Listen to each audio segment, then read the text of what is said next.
Pour mieux s'immerger dans la réalité politique, sécuritaire, économique et sociale d'Israël, connectez-vous chaque matin sur Studio Kalita. Daniel Haïk vous y attend pour sa revue de la presse. Boker Tov, il est 8h30 heure de Jérusalem, 7h30 heure de Paris. C'est l'heure de la revue de la presse et des médias israéliens de ce matin sur Studio Kalita, relayé par Radio J. La classe politique israélienne est en pleine effervescence après ce que l'on a appelé l'exécution en direct de Tzipi Livni devant les caméras des télévisions par Avi Gabay, le président de ce que l'on peut appeler désormais le parti travailliste et non plus l'union sioniste ou le camp sioniste. Et une photo est ce matin à la une de tous les quotidiens israéliens, celle d'Avi Gabay annonçant donc en direct à Tzipi Livni son limogeage du camp sioniste sans que celle-ci n'ait été mise auparavant au courant de la décision du président travailliste. Les journaux insistent avant tout sur la forme très violente avec laquelle Gabay a agi, s'accordant à penser que cette démarche brutale a été particulièrement incorrecte. Le Yediot Aharonot titre limogeage en direct et nous montre cette photo du leader travailliste debout annonçant la mauvaise nouvelle à Tzipi Livni qui elle est assise. Le journal cite l'accusation de misogynie lancée par Tzipi Livni. Gabay voulait une photo d'une femme humiliée assise sur une chaise basse. C'était choquant, a déclaré Tzipi Livni. Mais le Yediot Aharonot explique aussi les raisons de la décision de Gabay. Celui-ci en effet déclaré dans un langage, on va dire, plutôt vulgaire. Et pardonnez-moi de m'exprimer de la sorte sur ces ondes. Avec Livni, je n'ai fait que manger de la merde, a dit Avi Gabay. Nous l'avons envoyé chercher des liens à l'extérieur et elle ne nous a ramené que des paroles en hébreu, c'est beaucoup plus percutant. Shalach nota leavi chiburim Evia Lanu Diburim. Sima Kanmon dans le Yediot Aharonot écrit en première page ce matin que Avi Gabay a fait hier à Livni quelque chose qui ne se fait pas, même pas en politique. Un point, c'est tout, écrit Sima Kanmon. Pas dans la vie politique, pas même dans la vraie vie. Mais après avoir dit cela, on doit affirmer que si une telle humiliation est possible, Livni est la personne idéale pour l'assumer car elle est faite de glace. Le Israël Hayom, ne verse pas de larmes sur le départ violent de Tzipi Livni du camp sioniste et le journal rappelle que Livni elle-même est devenue dans la classe politique israélienne le prototype de la personnalité qui va d'une formation à l'autre. La céréale transfuge a été elle-même abandonnée, titre ce matin le Israël Hayom. Et Smadar Badadam dans le journal publie un éditorial dans lequel elle accuse Livni d'avoir été intrigante contre Avi Gabay. Celui qui savait comment Shimon Peres s'était comporté avec Yitzhak Rabin et pourquoi ce dernier l'avait qualifié d'intrigant, comprend pourquoi Gabay a agi de la sorte hier avec Tzipi Livni. Livni s'est distingué dans sa carrière politique pour son manque total de loyauté.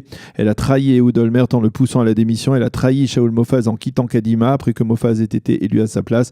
Elle a été celle qui a été l'une des chefs de file de la loi visant à fermer le Israël Hayom, donc écrit ce matin Smadar Batadam. Et maintenant, qui osera l'intégrer dans son parti? Lapid qui a promis une classe politique plus clean, ou Gantz qui craint d'avancer et pourrait salir sa chemise avant même d'avoir fait ses premiers pas politiques. Fin de citation. Les journaux soulignent également que ce rififi à gauche constaté hier n'est pas pour déplaire aux dirigeants du Likoud.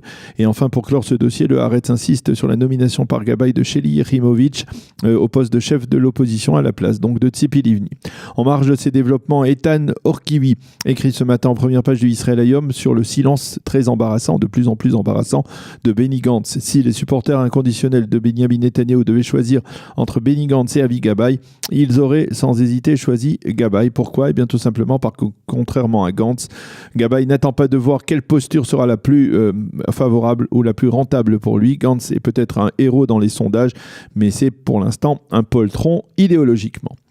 Le véritable scoop de la soirée d'hier est celui qui a été révélé par Amit Segal dans le journal télévisé des Hadashot sur les chaînes 12 et 13. Segal a en effet affirmé qu'il y a quelques jours, le conseiller juridique du gouvernement Avichai Mandelblit a réuni dans un hôtel de la région de Jérusalem l'immense majorité de ses prédécesseurs à cette prestigieuse fonction. Plusieurs d'entre eux comme le juge Shamgar, le professeur Barak ou encore Dorit Benish sont devenus par la suite présidents de la Cour suprême. Les autres sont tous devenus des juges dans cette Cour suprême. Avichai Mandelblit les aurait réunis pour leur poser une seule et unique question. Est-ce que la loi considère que lorsqu'un Premier ministre est soupçonné de corruption, de fraude et d'abus de confiance, il doit publier ses conclusions sur une éventuelle inculpation avant les élections législatives ou après? Et tous les juristes qui étaient présents ont unanimement répondu qu'il fallait annoncer cette décision avant les élections, tout en précisant que celle-ci sera conditionnée par une audience accordée au Premier ministre, comme le veut la loi israélienne. Cette question et plus encore la réponse prouve que, selon Segal, deux choses très claires sont en train de se préciser. Avichai Mandelblit n'a pas l'intention de fermer les dossiers 1000, 2000 et 4000, et il a plutôt l'intention d'inculper le Premier ministre de chefs d'accusation dont on ne connaît pas pour l'instant les détails. Cette révélation est en soi dramatique parce qu'elle risque de brouiller totalement la campagne électorale. Il faut en effet rappeler que lorsque Binyamin Netanyahou a décidé de devancer les élections il y a 2 semaines à peine, il pensait que le conseil juridique du gouvernement ne publierait ses conclusions qu'après les élections législatives et qu'il pourrait donc être élu sur la base de ses compétences sans que les dossiers judiciaires ne puissent lui être préjudiciables. Et voilà donc que maintenant le conseil juridique du gouvernement le rattrape et va jeter sur lui une accusation qui sera très vite au centre des dernières semaines de la campagne électorale. Le site Ynet publie ce matin en page d'ouverture la réaction courroucée des avocats du Premier ministre qui affirment qu'il est antidémocratique d'annoncer une inculpation conditionnée par une audience sans laisser à l'accusé le temps de se défendre et sans que la décision finale à prendre après l'audience ne soit annoncée. Et le Yediot Ahronoth titre ce matin: le conseil juridique du gouvernement tente de conclure les dossiers judiciaires de M. Netanyahou environ 1 mois et demi avant les élections.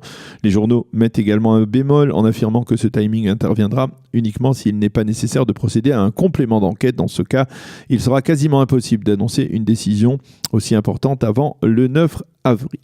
D'autres titres en bref dans la presse israélienne de ce matin. Tous les quotidiens et les médias insistent sur la rencontre hier après-midi à Brasilia entre le Premier ministre israélien et le secrétaire d'État américain Mike Pompeo.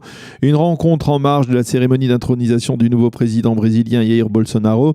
Au cours de cette rencontre, il a été question de la situation en Syrie après le départ ou au moment du départ progressif dans les prochains mois des soldats américains et également de la situation sur la frontière israélo-libanaise après la découverte de plusieurs tunnels offensifs creusés par le Hezbollah. Pompeo a promis que même après leur départ de Syrie, les États-Unis resteraient garants de la sécurité d'Israël. Et le Maariv insiste également ce matin sur la présence durant une partie de cet entretien du président de l'Honduras, Hernandez, qui envisage de déplacer son ambassade de Tel Aviv à Jérusalem. Il souligne qu'à l'issue de la cérémonie d'intronisation, Bolsonaro a donné une chaleureuse accolade à Binyamin Netanyahou, qui est déjà dans l'avion pour revenir en Israël, où l'attendent beaucoup de problèmes politiques et même juridiques, comme on l'a vu dans cette revue de la presse et des médias israéliens. Voilà donc pour l'essentiel des informations que l'on peut trouver dans la presse et des médias israéliens.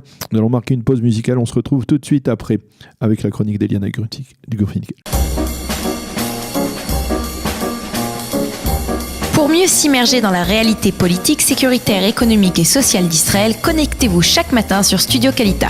Daniel Haïk vous y attend pour sa revue de la presse.